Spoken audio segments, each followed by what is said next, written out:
Hey guys, Nike here. The recent balance patch put Warrior into a super good place, with multiple viable builds, some of which, like Bladesworn, are probably a bit too good and will likely end up being nerfed. This video is about Power Berserker though, and no matter which flavor you like, whether it's with Greatsword or with Spear, or today's topic Hammer, they are all within 1,000 or so DPS of each other and totally viable. But today specifically, we're going to be going over the Hammer Berserker build. Now, Hammer Berserker, you ask? Yes. ANET massively buffed the Hammer Primal Burst skill, Rupturing Smash, to the moon. And now Hammer is the highest DPS Power Berserker option, and, in my humble opinion, the most fun. If you enjoy Hammer Spellbreaker like I do, and you've always wondered what that build would be like on crack, well, this is it. The DPS is quite competitive, and the CC is even stronger than the Spellbreaker version. Not to mention, the rotation is still fairly easy to learn, much like the Spellbreaker rotation. If that package interests you, stick around, and let's talk about gear. Alright, so our gear is going to be full Berserker, except for an Assassin's Helm.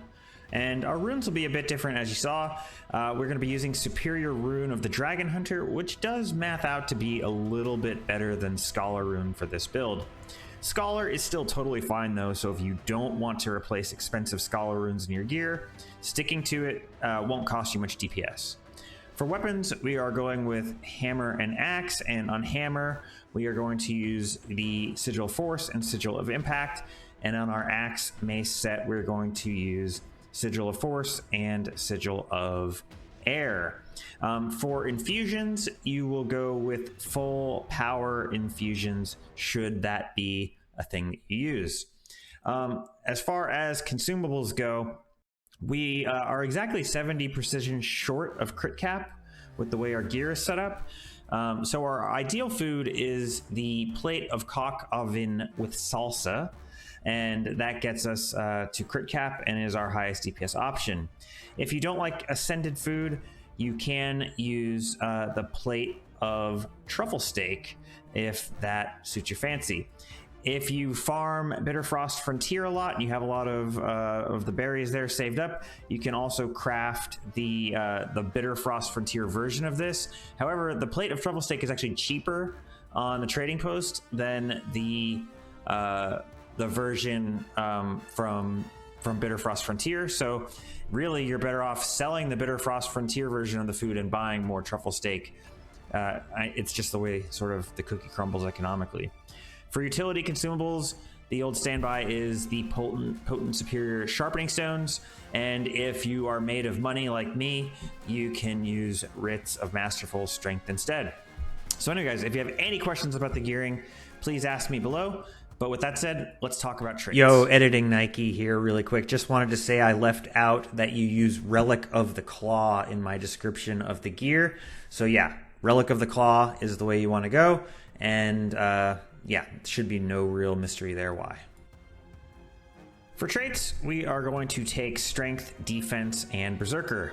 If you've been here a while, you probably know the Strength traits by heart, but it is Peak Performance, Great Fortitude, and Berserker's Power. These are just big DPS boosters, and there's not much else to discuss with them.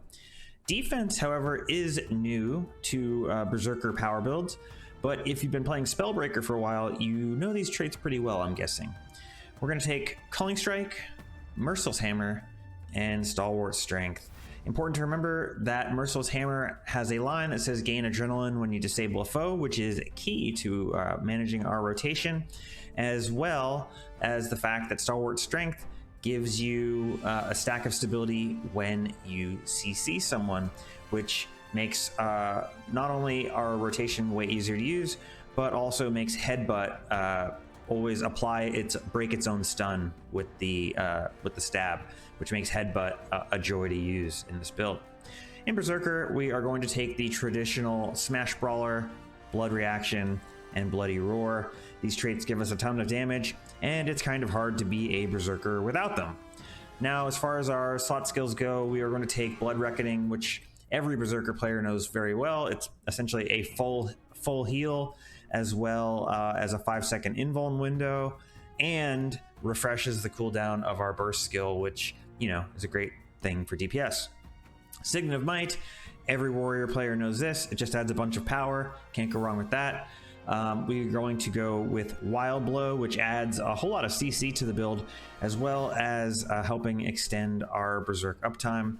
And then our elite skill is Headbutt, which functions essentially like a shorter cooldown version of Wild Blow in this build, since you break your own stun with the stability that you get from Stalwart Strength. Now, our third utility skill here, Bull's Charge, is the optional skill.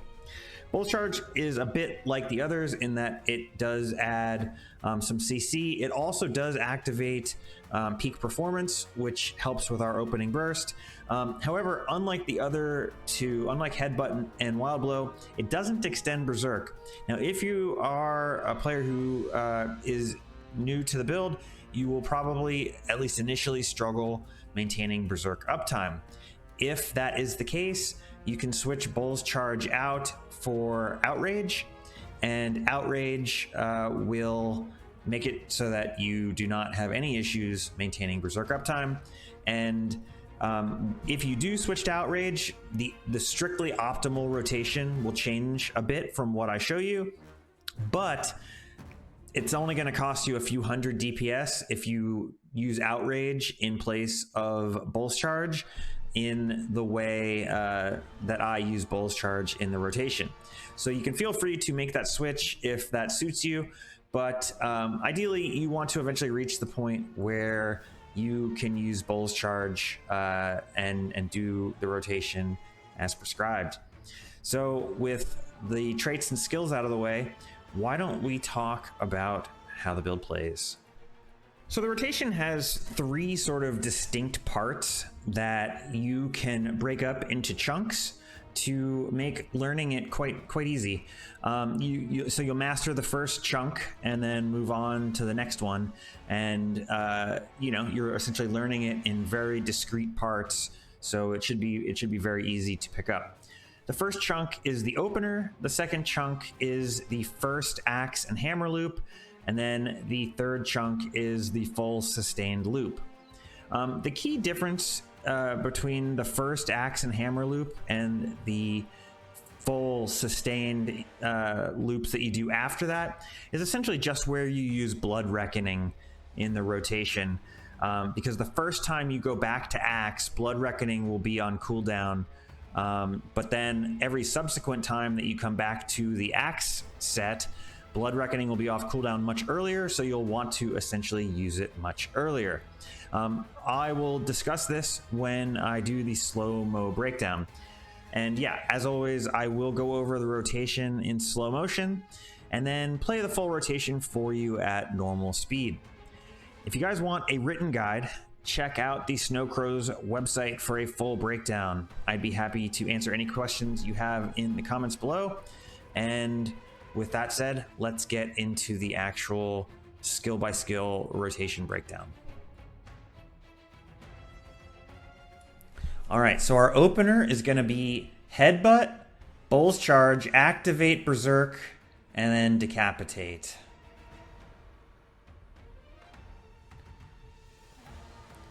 Then while we are, then immediately afterwards, we Wild Blow and then Decapitate again.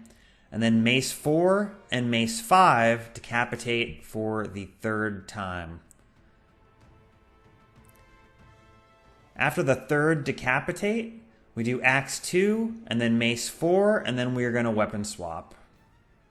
And in Hammer, our first time through, we do Hammer 2, 3, and 4.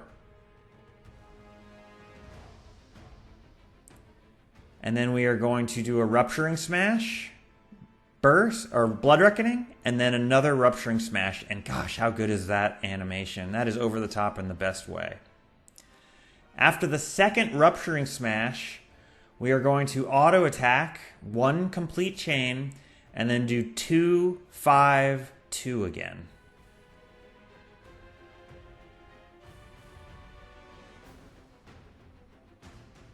And then we are going to Rupturing Smash again and follow it with Hammer 3 and then swap. This completes the opening burst, and now we do the first axe loop, which is axe 2, axe 3, and then decapitate. Then we're going to do headbutt decapitate and wild blow decapitate.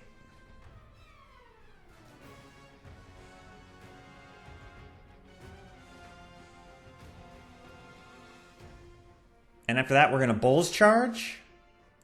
And then do Mace 4, Axe 2, Decapitate. And then we're going to Mace 5, Mace 4, and Decapitate again. And then we're going to activate Blood Reckoning and Decapitate again. And that will be our last skill on Axe. And now we go into the permanent Hammer loop, which is Hammer 2, Hammer 3, Hammer 4, Burst.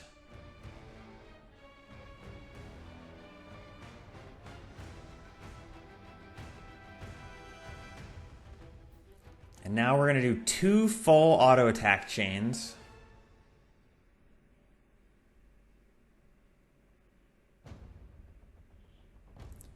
And then we're going to do Hammer 2, Rupturing Smash.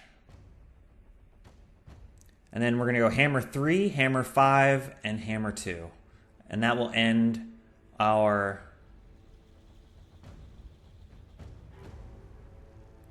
hammer part of the rotation. And now we go into the permanent axe rotation, which is axe 2, axe 3, decapitate, headbutt, decapitate, and then, as you might guess, wild blow, decapitate.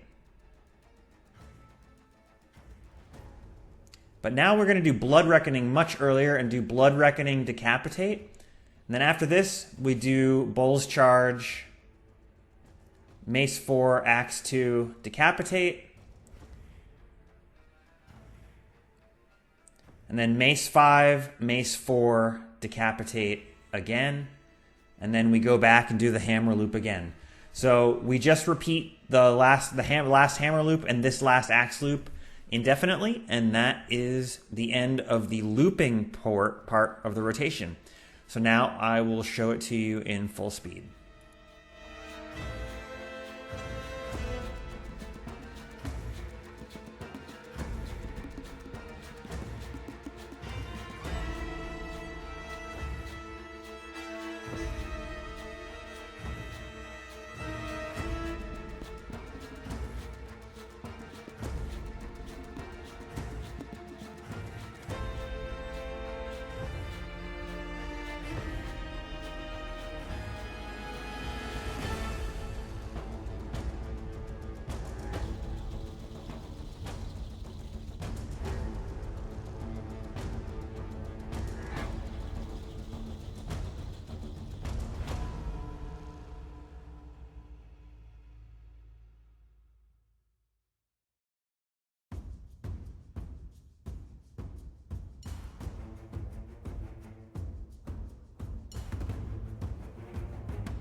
All right, if you've made it this far, I do want to say thank you for watching. I really enjoy this build, and the animation for Rupturing Smash is just one of the most fun animations to use in the entire game, and I get a kick out of it, and I think you will too. I hope you guys give this one a shot, and please let me know how you like it. I will see you guys next time, and again, you know, I'm getting a little bit sentimental, but you know, I've been doing this for a long time now, and there's a lot of people that have that are still watching these videos that have been around since the beginning, and I just want to say a specific thank you to those people. I very much appreciate it, and hopefully there'll be many more to come. See you guys.